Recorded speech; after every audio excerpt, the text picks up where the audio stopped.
Welcome to Crisis in Perception, where we examine the systems that shape our world. We're going to start with a big question today.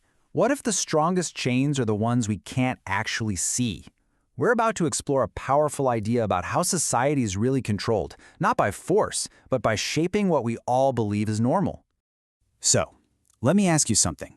When you think of the word power, what comes to mind? For most of us, right, it's police, armies, governments, laws. It's the obvious visible stuff. But what if the most effective form of control is one you can't see at all? You know, writing from a fascist prison cell back in the 1930s, the Italian thinker Antonio Gramsci had this revolutionary perspective. He described a hidden system that he called hegemony. The best way to think about it is like a society's operating system. It's the code that's always running in the background, making the way things are right now feel like the default setting. You know, like it's natural, inevitable, and just the way it's supposed to be. So how does this operating system actually work? Well, that's what we're going to break down. We're going to look at its basic structure, the apps that run on it, the predictable results it spits out, and why it's so incredibly hard to uninstall. And then we'll see how it plugs into the bigger hardware of society itself. Okay, let's dive right into this operating system and see how it's actually built. I mean, how does an entire society come to agree on certain values and beliefs without anyone explicitly forcing them to?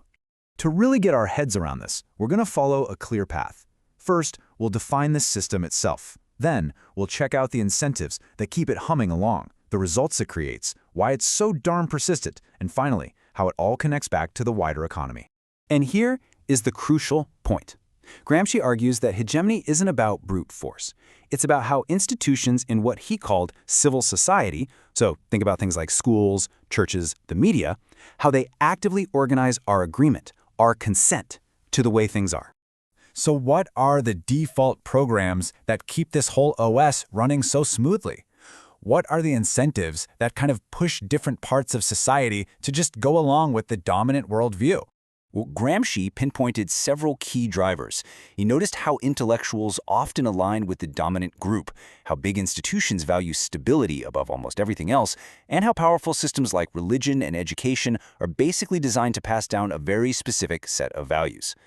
Gramsci saw institutions like the church, not just as places of faith, but as incredibly effective machines for creating consent. He argued that, historically, religious authority was one of the main ways a society's moral and social norms got built and maintained. It defined what was right, what was wrong, and even what was possible. And that brings us to another core piece of the puzzle. For Gramsci, education is never neutral. It's a central battleground. It's the place where the values of the current social order are passed down, a lot of times invisibly, through subtle lessons in textbooks about who the heroes are or which version of history matters. Eventually, that one version of reality just starts to feel like common sense. All right, let's switch gears and look at the outcomes. What does this operating system actually produce? If it's running the way it's supposed to, what does that society look like? Well, the system generates remarkably predictable results. Social hierarchies start to feel natural, the dominant worldview becomes stabilized, it seems like the only reasonable one, and crucially, even huge inequalities can become culturally normalized, seen not as the result of a specific system, but just as a fact of life. And the system is incredibly persistent. But why? Because its key institutions, schools, media, cultural organizations, they create this powerful feedback loop. They promote and reinforce the very same worldview that justifies their own authority and their own place in society. It makes the whole system self-sustaining. So here's where Gramsci's framework gives us a completely new lens for seeing power. It really challenges us to look beyond the obvious, beyond what we think power is. We tend to focus on that coercive, visible power, the state with its laws and its police.